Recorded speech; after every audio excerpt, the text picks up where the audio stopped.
কথাগুলো একটু বাঁধবে, কিন্তু দেখতে থাকুন আর 5টা থেকে 10টা বছর বাড়িতে থাকতে পারবেন তো?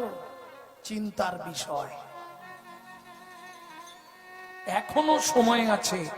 নিজের ধর্মকে নিজে চিনুন, নিজের ধর্মকে নিজে জানুন। আমি তো একবারও বলিনি আপনি মালা তিলক করে ঘুরুন, দরকার নেই। ধর্মটাকে চিনে নিন, ধর্মটা কি সেটা বুঝে গেলেও তো হয়। কোথায় সময়?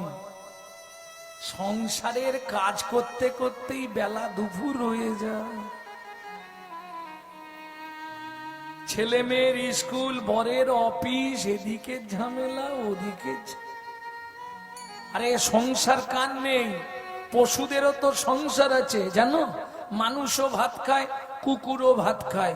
মানুষেরও সংসার আছে, কুকুরেরও সংসার আছে। মানুষেরও সন্তানাদি হয়, কুকুরেরও সন্তানাদি হয়। এক্সট্রা কি আছে?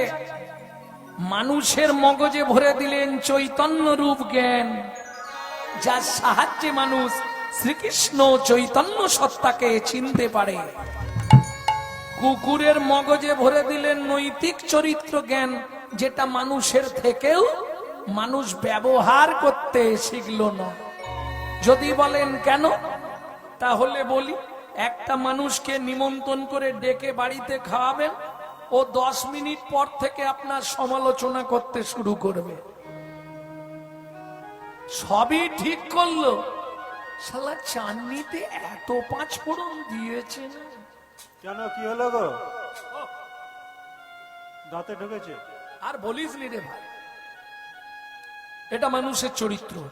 ও মায়েরা, একটা কুকুরকে আপনি প্রত্যেকদিন এত কটা করে খাওয়ার পর যে এঁটো ভাত পড়ে থাকবে দিয়ে দেবেন, ও রাত্রি 12টা বাজলেও আপনার বাড়িটা পাহারা দিয়ে আপনার ঋণটা শোধ করবে। কেন? মনু সংহিতা বলছে, যদি কোনো ব্যক্তির কাছে ঋণ করে বা ধার করে মারা যায়, তাকে তার বাড়ির কুকুর হয়ে সেই ঋণ পরিশোধ করতেই হবে। কলিযুগে ভাই বোনেদের কাছে অনুরোধ করব, যদি কারো বাবা মা ঋণ করে বা ধার করে মারা গিয়ে থাকে, সেই ঋণটা আপনি শোধ করে দেবার চেষ্টা করবেন। এটা আমার অনুরোধ রইল। না হলে আপনার বাবা কিংবা মাকে তার বাড়ির কুকুর হয়ে ঋণ শোধ করতে হবে। এইবার চলুন, কুকুরের নৈতিক চরিত্র জ্ঞান কতখানি একটু দেখিয়ে দিন।